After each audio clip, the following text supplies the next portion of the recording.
Good morning, my friends. It is at 10 a.m. on the sunny Gold Coast, Queensland, Australia. I've got my coffee. No bad days. No point in having a bad day, is there? Not when you got coffee. You know, what I do most mornings when I wake up is I grab my phone and I Google backing track. And if you actually put in backing track into YouTube, you are going to be flooded with tracks from a channel called Elevated Jam Tracks, which is my friend Tom. And Tom's a good guy, and he totally owns YouTube when it comes to backing tracks. So I grab my phone. He puts out a new backing track every day. I grab my phone. I connect it to my Electrophonic Guitarmadillo, which has a smartphone input right over here. Everything's backwards. I plug in, I turn on, and I have a bit of a play over random backing tracks every morning. So here's Tom. Let's play a track. What's he got? Hopefully this will work. Beauty of live. I'm just going to move my mic down a bit.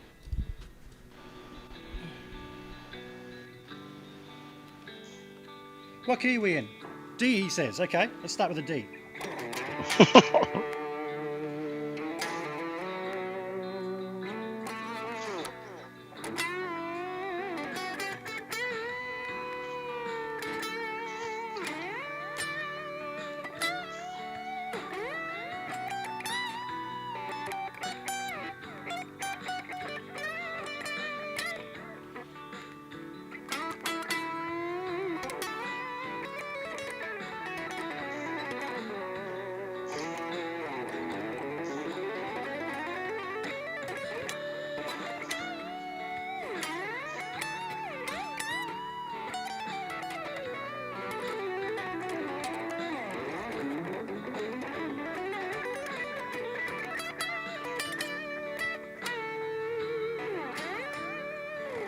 So on and so forth. Because I can, because this guitar of mine that I love so dearly has built-in amplifier, stereo effects, and it just plays so damn good, so damn good. I'm going to unplug the phone so I don't have any people ringing me coming through the speakers on this guitar. But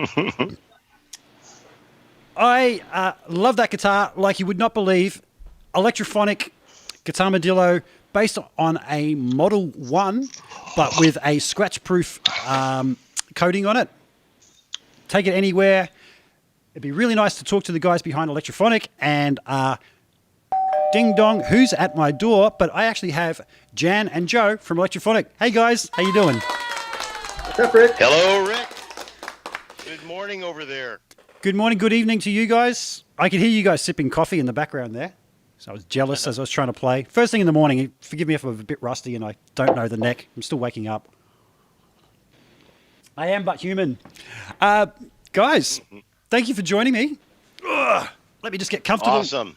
As I put everything down, grab my little whiteboard because, as I told you guys, I like to take notes as we're going. Jan, Joe, how long have you guys been making guitars together? Joe? You want me to... Oh, gee, I don't know, about 7 years or so, something like that. Does that sound about right, John? I'm not good with yeah, with dates. although It's all a blur, like your background right there. No, we actually started around. We started the idea for the company and for the product together. Like Joe had already had the product, and he showed it to me about 2010, 2011. And we were just kind of going, well, we're going to do this if it's possible. And we just kept toying with the thing for a couple of years. And next thing you know, it was taking shape. It just kept getting more and more interesting and more functional. We started out cutting it on a piece of styrofoam just to see what it would look like with the speakers on it and everywhere approximately. I mean, we literally started at that point and kept evolving it. And then about 2005 or so, I think we got our patent on the product and moved into, and then we met up with, here, Joe is going to show you the prototype. Look at that. There's Proto. That's Proto Baby 1. It's the original. He had a couple of other versions before this, but that's the one that when he showed it to me, I went, yes. Based on a it'll telly. work. Very cool. Very cool. Master volume, pickup volume, on-off toggle, delay effect with thumb wheels, and then a tone sweeper with a in and out effect switch. Nice, nice. So Yeah. you said you started off Wait, and it has a 1-watt amplifier. Yeah, one. 1 watt. Cool. It was very cool, but you could tell from this thing that there is a road ahead somewhere in the brush somewhere, and if we can find it, we can get into an actual product. And believe me, we've gone down some dark paths, but the thing just keeps getting more and more refined, and the one you're playing is pretty much minimum now. Well, I got to say, when it comes to the playability of that guitar, that is the slickest guitar I have in terms of action and feel. So that's what I play around the house all the time, because it has an amplifier built in, stereo effects. I can plug backing tracks directly into it. You said you guys started off cutting styrofoam. Is that how you Yeah. got the neck feeling so good? Was it? No, that was just how we made the shape of the body to see if it even was feasible. It was a feasibility study in design. Okay. I mean, we had a hot knife and we had styrofoam, and there were strings of goop going all over the backyard of Joe's place in Redondo. Very cool. It shaped out, and he put a CD, which is 5 inches about, and he put that on the thing, saying that'll be about where the speaker goes. And we were like looking at it, going, yeah, we had that hanging here somewhere, but I think we used it to pack a guitar that we sold. Cool. So you start off with the telly design. What you've got now is it's kind of telly, but a bit more towards a Les Paul kind of shape. Was that just to accommodate so you had more space to get the stereo speakers in there and everything? Yeah, basically we kind of started there. We took basically a 57 Les Paul design, with a 17-degree headstock and a 3-degree slope on the guitar, on the neck, and everything about it. But we carved it down like a Strat. We carved the belly cut, and we gave it some swoopage, and we still made room for the both speakers, both matched speakers, both paper cone matched speakers, which are at both ends of the magic tube, and it kind of gives it its character sound. It's nice, big, fat, sound. Well, that's what really impresses me with it is I've had other guitars in the past that have had speakers built in. I remember back in the mid to late 90s having one of those Fernandez travel guitars, and it had a built-in speaker, and it sounded terrible, and the action was like this high. It was not playable. Like I was saying to you guys before we went on air, man, I would just play that guitar even if it wasn't amplified, just because of the feel, and it's just slick, and there's things I can do on that I can't do on other shred style guitars. So you guys have really nailed the neck profiles and everything. Thanks, Rick. Awesome. Did you base the neck design on anything in particular, or is it just a trial and error thing? Trial and error. We worked with Grover Jackson early on when we were doing it, trying to make sure that everything was kosher. That the neck join was proper, and then after he beat me up a few times. That was. I'm trying to reset this here. Sorry. We can see. Are you watching yourself? Anyway. You're watching yourself on the replay. No. I'm not. I'm just trying to adjust this table here. Anyway, blah blah blah blah blah blah. We worked the neck until it was right, and I'm pretty happy with, when Joe was liking it and everybody that we showed it to was kind of signing off on it, we said let's go with this design, and I think it's been refined a bit since then.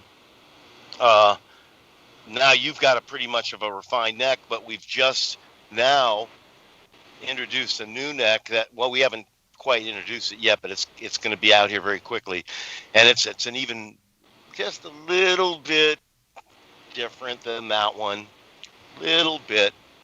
The headstock is no longer at a 17-degree tilt; it's at a 10-degree tilt. Okay. And why did you do that? No, it's really, we have a volute on the back, so there's plenty of meat back there. So we're not really worried. We haven't had any break off at the neck. That just hasn't happened like on a 57 Gibson, which are notorious for it. And they have they don't have a volute, so they don't have that extra meat.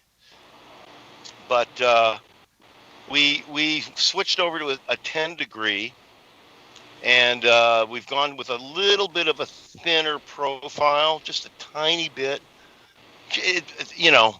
It's going to be imperceptible almost, but It's still I in think the you'll love it. classic neck. It's not like a super hot rod, thin neck, but it's not a big bat either. It's just kind of right, a good middle of the road, comfortable neck.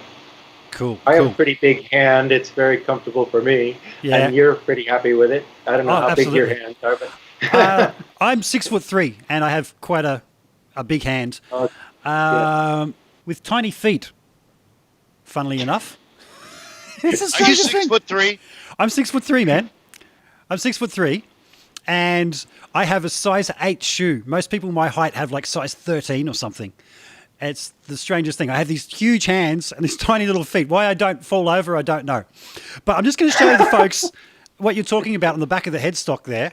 Let me just cut to me, because it's all about me. You can see that reinforcement there. And I am going to say, I'm going to try and get behind that. This is so hard. It's all backwards, what I'm seeing.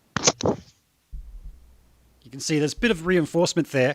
I have actually had this slide off the couch a few weeks ago. And if it was a Gibson, the headstock would have snapped off.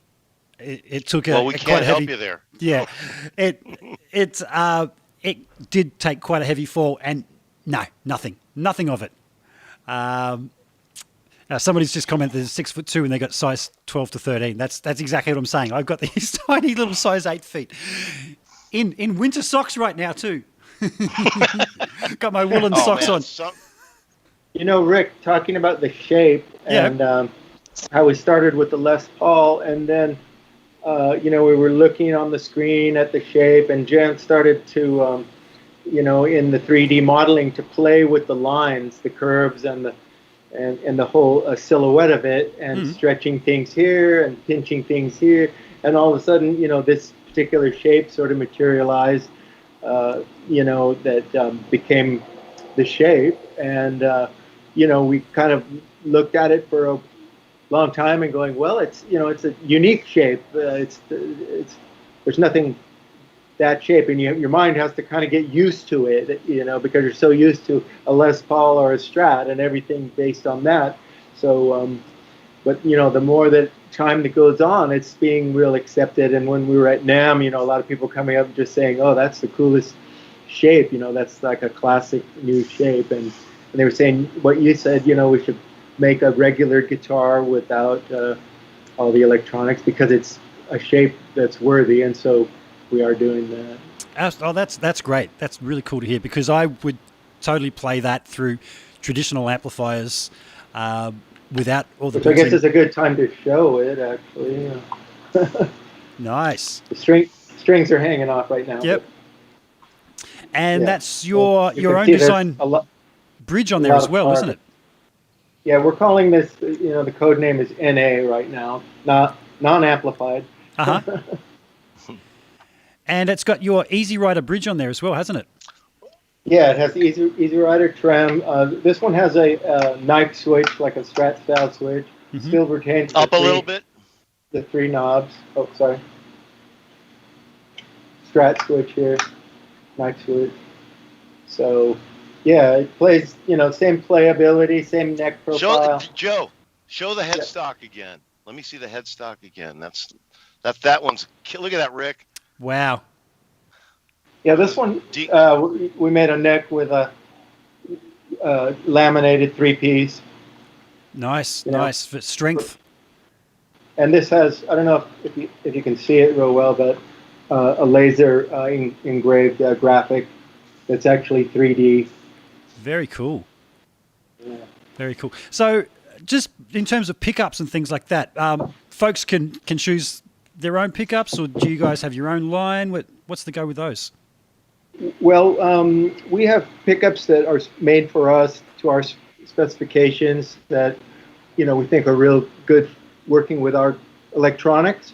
People can try other pickups, but we just recommend with the Model One or the Guitarmadillo that you stick with humbuckers because of the electronics, the proximity there, the single coils can introduce noise and things. Okay. Yeah. Yeah. So you guys said back in 2005, you guys got the patent on this. What was the next step in you guys getting it together to actually forming the company and getting to where you are now? You want to answer that, well, Jen? sure. Well, we got together with some startup funds, some small startup funds. Got a little place. Bought some surplus desks from a surplus joint that work tables, and we bought a CNC machine size 24-inch by 16-inch.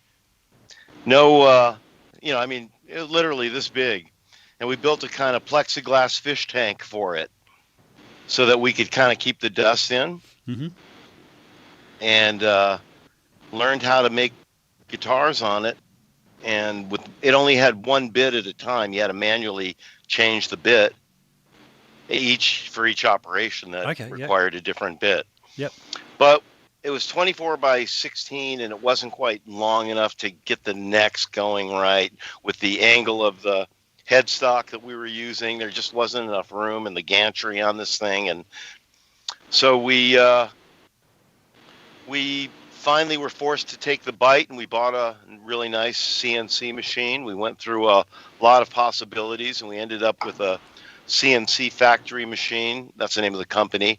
They're local, so it was great. We could go down there and hang out with the owner, and they're great people, and they custom built this thing for us exactly the way that we wanted it. Cool. So this one had 10 tools. And 10 tools and a 4x4 size table, which is more than enough for what we need to do. And we started rocking on it, and it's just been a godsend. And then we just added a few more, things to the mix. We added a laser cutter. We added a 3D printer. We're now on our 3rd generation 3D printers. It's moving along here. Yeah, absolutely. Now, you said before that you had Grover Jackson give you guys, or kick your ass into gear, as I think you said. What type of things did he help you out with? Well, when we started, I didn't really know anything about 3D CAD program, CAD. I didn't know anything about it, computer-assisted drawing. I mean, I knew 3D from doing a lot of video things and, Avid and After Effects and all the stuff I used to do. So I had a good sense of it, but I really didn't know what I was doing. And I got a bootleg copy of SolidWorks, and then, I only had a Mac in those days. So I was running Boot Camp, trying to run this early version of SolidWorks on Boot Camp and crawling along, and I was able to get it going at least, and showed it to Grover, showed my drawings to Grover, and he started snickering at me and said, "Dude, do this," and he converted all over to Rhino 3D, which is another similar type of program. It's a little different. Anyway. So I had to learn Rhino. So I learned Rhino, and I worked with Grover for a while, and he kept tutoring me on getting my shit together and yelling at me and being grumpy at me in the Grover manner. And ultimately, he kicked my ass into a place where I could sort of make a neck, and we just kept going. We kept going. So he just showed me, actually, he showed us a lot of things. Like when we first made our first guitar, we didn't have any 3D models, and Grover suggested we do it in 2D. Okay. Just do it in 2D, draw it out, cut it think of it like you slice it like an egg slicer horizontally, and you'll have 18 different 1/8-inch pieces to make a 2-inch guitar, or a 4 or whatever it was. Yep. 2-inch thick and all in slices. So we tried it. We cut it all on a laser. We cut MDF, thin sheets of MDF on a laser, glued it all together to shape out our guitar. It looked kind of cool, but it warped from all the glue. It was just all warpy. Yeah, okay. So we moved on. We figured out where we could go with thicker sections, and we got some plywood, cut like 1/8-inch pieces of plywood, and we did another egg slice guitar, and it worked. And after that, and this is it. Yeah, Joe's got it there. Oh, that's it there. Cool. So that's made out of several pieces. That's made out of wood. Made out of slices. Oh, wow. Slices of wood. All cool. Put together. So there's no swoops on it or anything. It's 2D. But it represented what we wanted to do, and we had a little louder amp in there and everything, and it was cool. It was really cool. It got us going. It was basically Prototype 2 was basically what launched us. Wow. So that's how you got the body style together. How about the actual electronics involved? Because as I mentioned, it's got a preamp with, well... Look at that original, the original one. You've got 3 different models in there. Then you've got Overdrive 1, Overdrive 2, clean, warm, punch, mid. So tell us a bit about how you designed the preamp section of it. Yeah, Joe? Well, actually, we went through a lot of different thoughts about the preamp, and at first we were kind of thinking we might do digital guitar that would have some presets and programmability and et cetera. So, we kind of started down that path and decided it just wasn't getting the rockin' sound that we were hoping for, and so it was a worthy experiment, but ultimately we just said, you know what, we got to go all analog, and so we worked with we found Tim Thompson, who's the guy that's designed these electronics, and we worked with him. He used to be at Kurzweil. Oh, cool. And 25 years he designed. He was the head of their design team at Kurzweil for 25 years. Wow. So he brought a lot of skills to our design. Yeah, so we looked at a lot of different analog, devices, pedals, and this and that, and started, figuring out some basic parameters of how we wanted to achieve our overdrives, and of course the effects, the delay, and the chorus, and it was quite a lengthy process, really, to arrive at it, and we had breadboard giant thing with parts all over. We were swapping resistors and capacitors, and trying to finesse the sound and get it to really work with the speakers and Cool. and the chambering, and so it was a road. Nice one. I got to say, I did a demo, like a produced track for you guys using the built-in electronics, and I ran it through Speaker IR simulator afterwards in Pro Tools, and fuck me, it sounded good, man.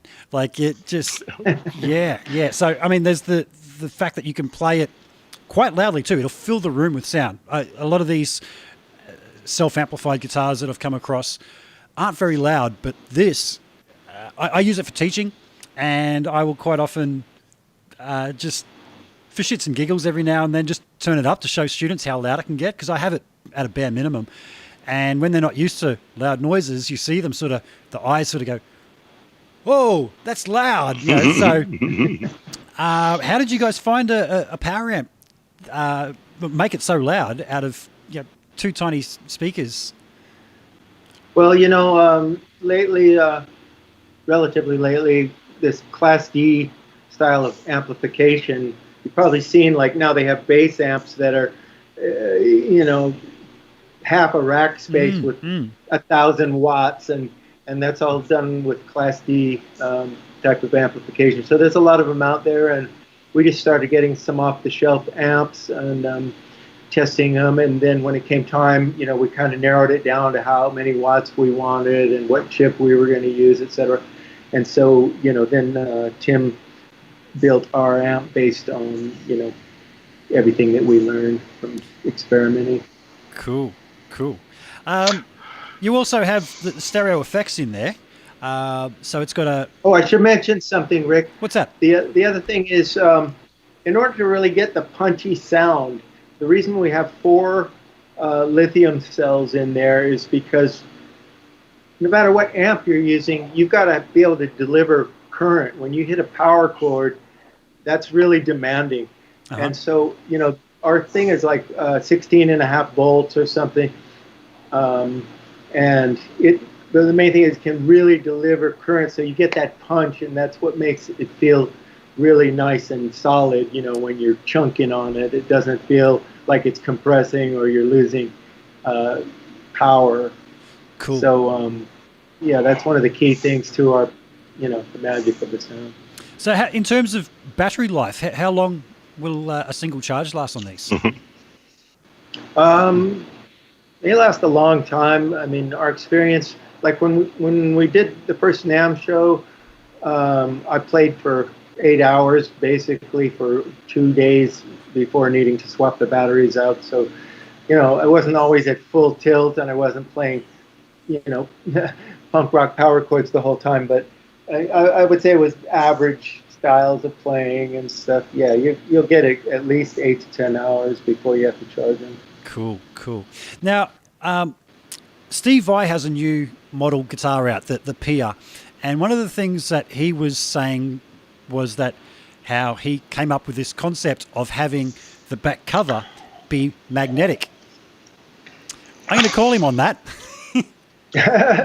because you guys had a magnetic cover way before Steve Vai thought of it, and so you can actually see here that's the batteries, and there's the magnetic little clip-on guys there. We got focus.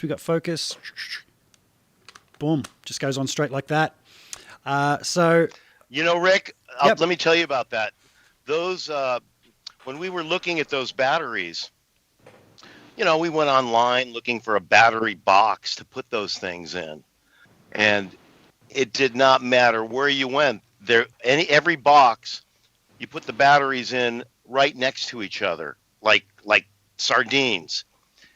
In order to pull them out, you tear the material, the vinyl side of those batteries, which destroys them. So every one of the ones we kept trying was just blowing apart. So we designed our own with the space between each battery so you can actually pull them out. And all of the protection circuitry and everything is on the same circuit board. So we actually came up with that whole battery box in order to accommodate the level of, horsepower that we needed. Cool. Well, you guys have nailed it. Now, who's using your guitars? I mean, you've got me, but I'm a nobody. There's a few other notable people who've started to use these, haven't they? Sure. Who have you got? Okay. Well, we've got you. We've got Andy Louis Summers. Shelton. Louis Shelton.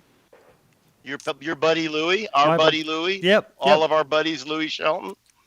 Yeah, Louie came in here and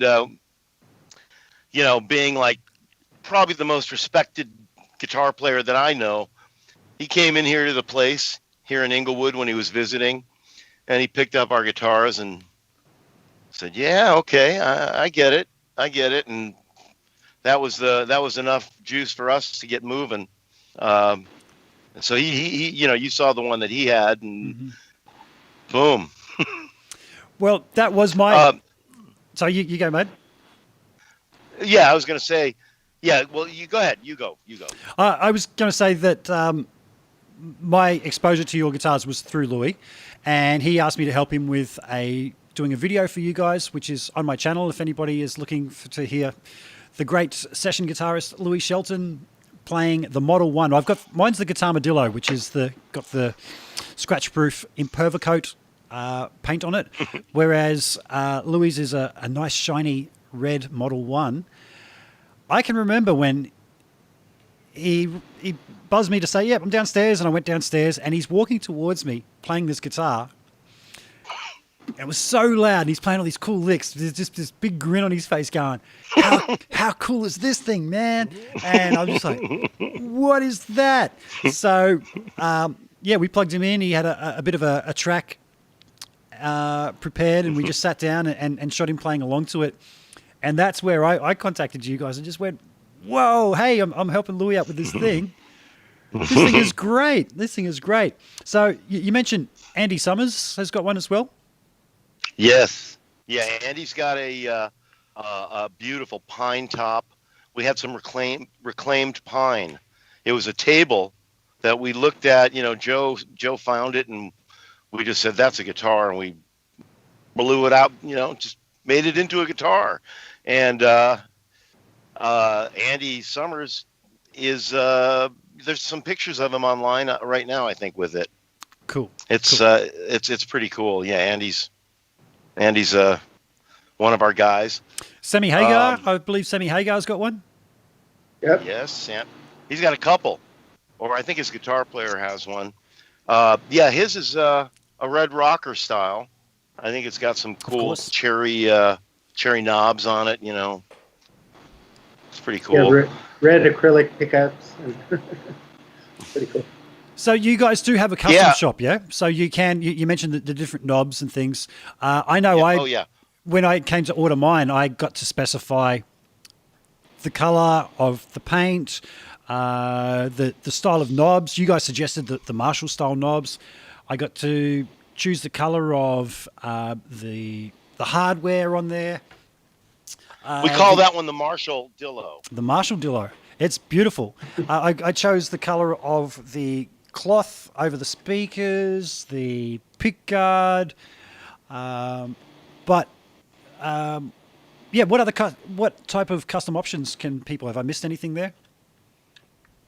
Well, there's a lot of pictures online. You can see all kinds of paint options and finish. We do metallics, we do sunbursts. As far as the Guitarmadillos, we have a lot of colors to choose, actually. Besides black, we have cream and red and silver, green, purple, yellow.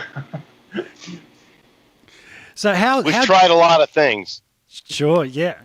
Now, with the scratch proof Impervacoat, right? That's what it's called. Yep. How did you guys happen on that as a finish?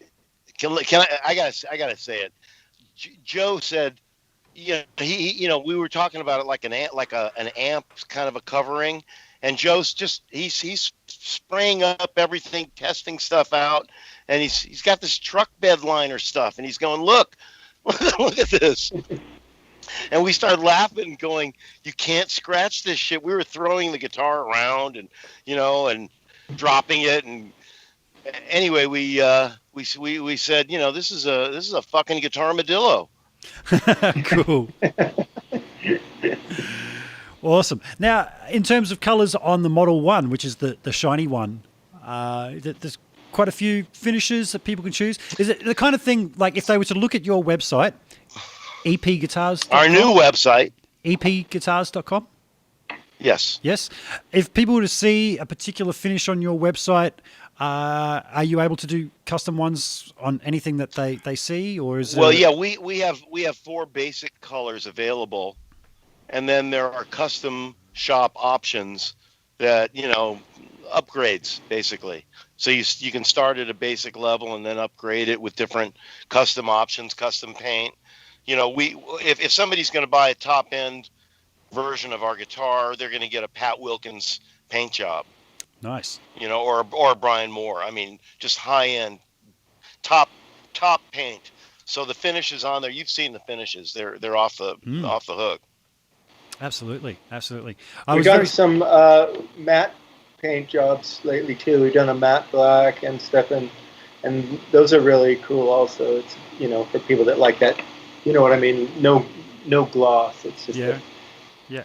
Have you gone down the road of relics? Does anybody ask you for a relic version? I think we've sort of accidentally reliced a few, but we'll probably sell them as relics. You mean the ones that have fallen off the shipping table? So you guys, it sounds like you're constantly. No, actually, you know what? In all seriousness, like the Andy Summers Pine guitar and some of the other Pines, we have done relicking on. The hardware's relic and the finish is relic. Even the V twin tremolo, we gave it a bath of salt and vinegar, and do things to give it that cool aged look and tie it all in. So yeah, we can do it. Yeah, the wood itself was pretty much relic. The pine itself in that guitar was relic. So before you even started with the relic.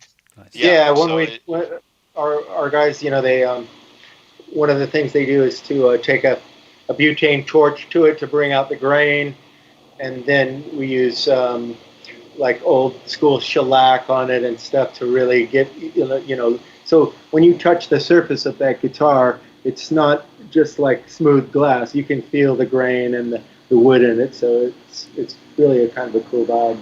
Nice. Now, are we allowed to talk about Mark II of anything? Well, we got a bass coming. We can talk about that. Yeah.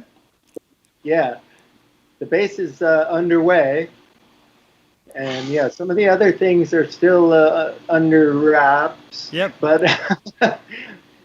the bass we're very excited about, and that's well underway. So we had so many requests for it when we were at Now. It was like every other person was, "When are you gonna come with the bass? Where's the fucking bass?"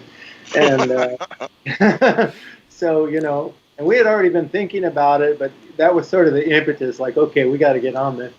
And so we've been pushing that forward. Tim's doing the electronics, and we've got a prototype working now. And everything is really coming together. It's going to be a monster, really. And Rick, when you play our guitar, how you get the incredible feel from that in your body, from the actual body of the guitar. Mm-hmm. When you play the bass, your nuts drop.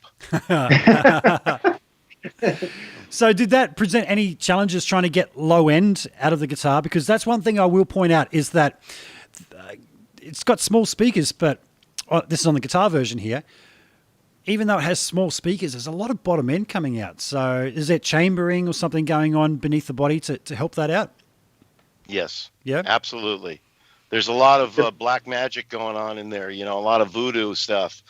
The bass has a bigger chamber, a bigger dimension to the air volume inside.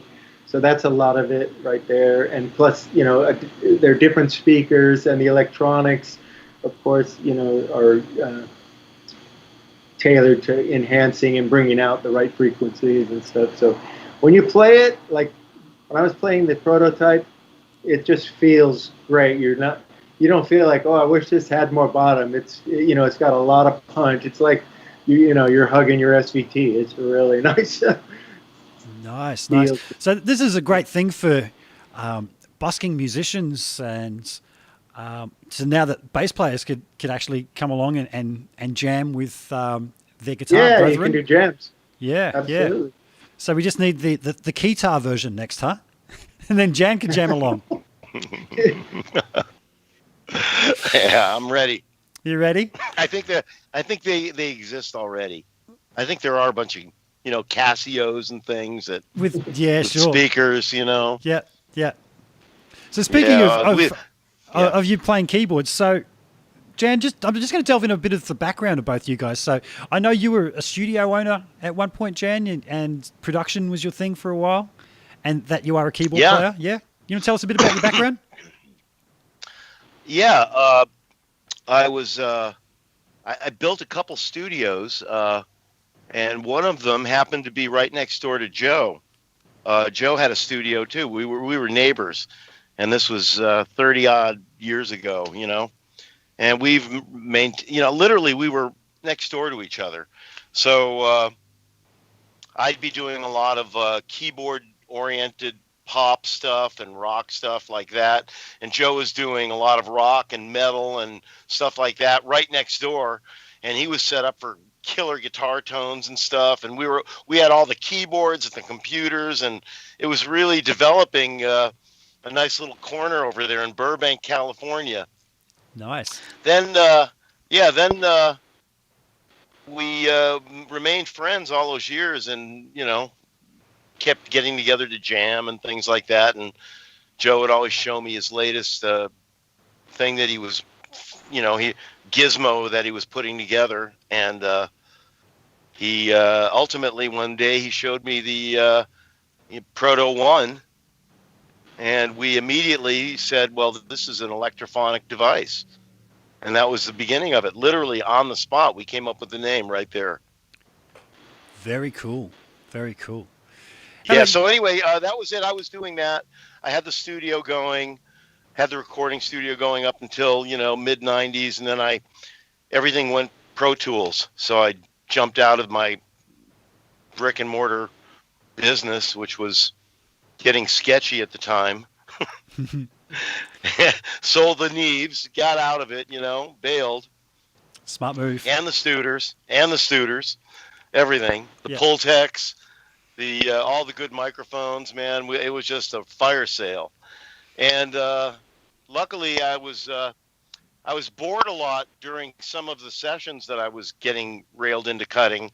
So I would, on my laptop, I would really mess with Photoshop and cutting off pictures of my clients' heads and putting on other people's heads, and and I got good at that. And so when I sold the studio, I said, hey, I'm going to do Avid. I know how to edit film. Let's see how digital editing works. Got into doing television. Next thing you know, I had a career as a TV editor, and I was making, a real nice living. And I was digging cutting TV shows for documentaries, sitcoms, Disney, you name it. I was doing all that. And but Joe and I were still jamming in the part-time, and next thing you know, we in our part-time, while I was doing all that editing and he was doing, he was producing out of his studio. Next thing you know, we got our patent, so I quit editing and we started doing this full-time. And nice. That's me in a nutshell. How about you, Joe? What bit about your background as a player, mate? Yeah, well, Jan just told a lot of the story, but I played in bands, my whole life pretty much since I was a teenager, and I've always been really into guitar music. I saw Jimi Hendrix back in '69, and so that totally warped my mind and fucked me up for the rest of my life. But so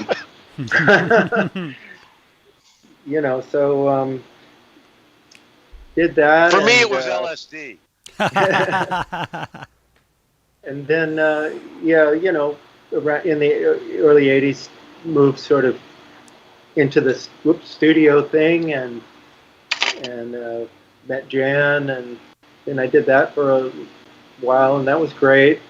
Worked with a lot of cool artists, and I don't know, this idea just kept sort of lingering in the back of my mind, and I thought that seems like something that could be done, and I told other people about it, and because I didn't really think I would do it, but maybe get somebody else to be dumb enough to do it, and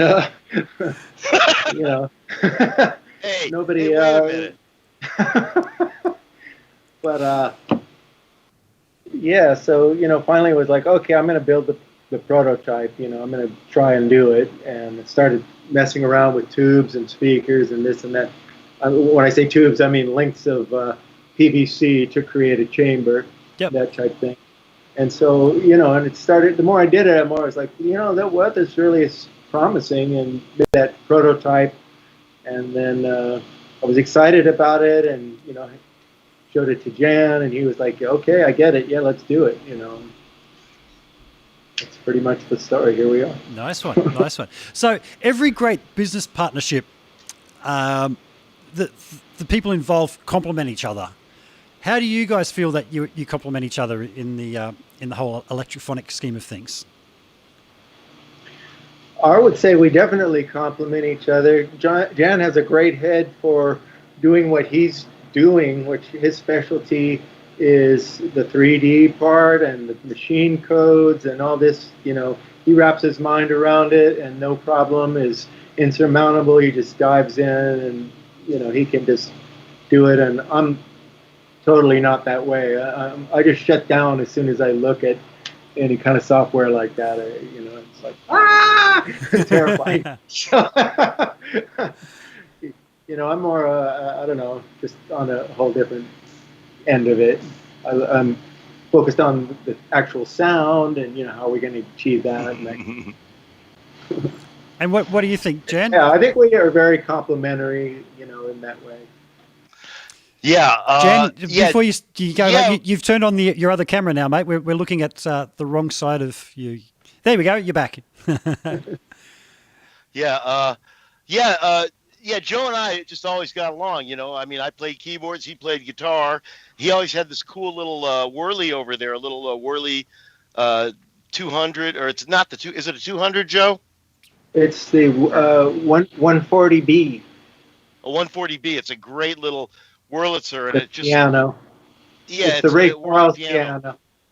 I used to have a Wurly 200. This is a Wurly, one of the old ones. And when you play it, it squeals. It jumps out at you. It's great. So we would always, play stuff at very low volume like that. It just always sounded great, and we kept doing it all this time.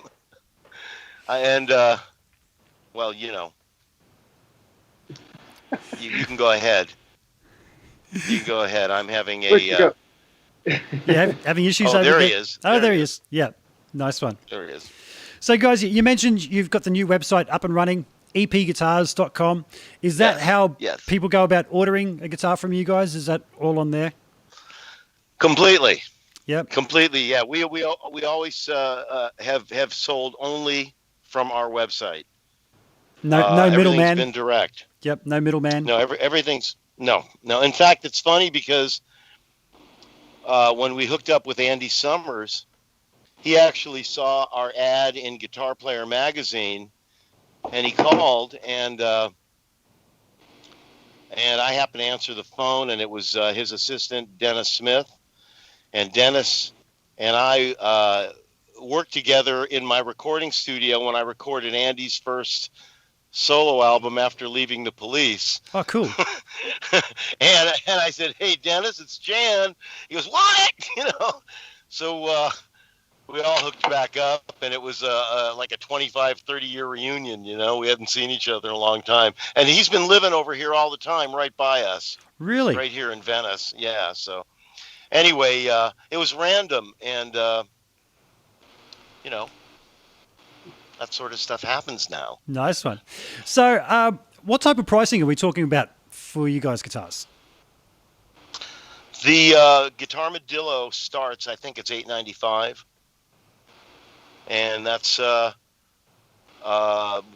a tremolo, of course. And it comes in about 7 or 8 different colors now, I believe. And the Model One, I'm not sure. I think it's $1135 or something like that. I'm not looking at a price list right now. Yep. The new website just went up, and I haven't checked it. But okay. Other people are doing that. Nice one. I was trying to do the website, but that's way beyond my skill set. Well, So we actually hired out some people to really do it. that's not such a bad thing, you know. Get people who I know. specialize. Yeah, yeah. It just adds that little bit. Yeah, they little did bit a nice extra. job. We like it. We like it. Nice. There's a Nice. lot of good videos up there, and your videos are up there. It's great. Cool. Cool. Guys, is there anything else you want to mention before we round things up when it comes to your fine guitars? Rick, Joe? you're an awesome player. That's what I'd like to mention. You're just fucking. You humiliate me when I hear you play. 'Cause Oh, I'm just no, like, oh Joe, my God, no. this guy is awesome. Oh, You're man, sick. thank you. You're sick. Your skills Thank you, Love it. man. Rick, I got to say that cool to your watch you unboxing, on your Dillo. Love it. when your unboxing video of the Dillo is worthy of some sort of notoriety, some sort of a reward. Oh, Yeah. cool. One of the great videos.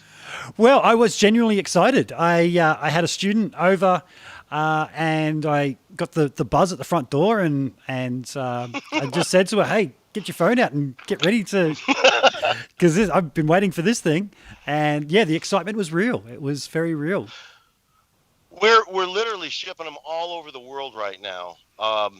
My Dillo that was just like yours is living in Tokyo somewhere now. Unfortunately for me, Yeah. I'm playing a purple one right now, but they're all over the world right now. It's pretty amazing. Ireland, and Russia. Culver City. That's right next door to where we are. Oh, is it? We're in Inglewood. Culver City is like a few blocks over. Yeah, right. Nice. Well, guys, like I say, I'm absolutely blown away with the playability of your guitars. The sound of it is not what you would expect from a guitar with a built-in amplifier. And I look forward to more designs from you guys in the future, enhancements. I know you guys are always looking at ways to better things. So, folks, Thanks a lot, Rick. epguitars.com. Check them out. Once again, I'll just show off my personal one, my Guitarmadillo. One thing I haven't pointed out is the feedback that you get on these things because of the... Let me just turn it up a bit and you will hear...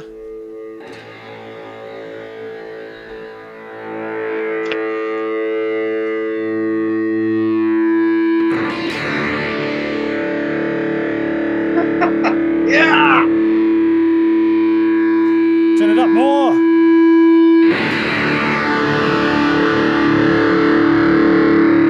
I am a god.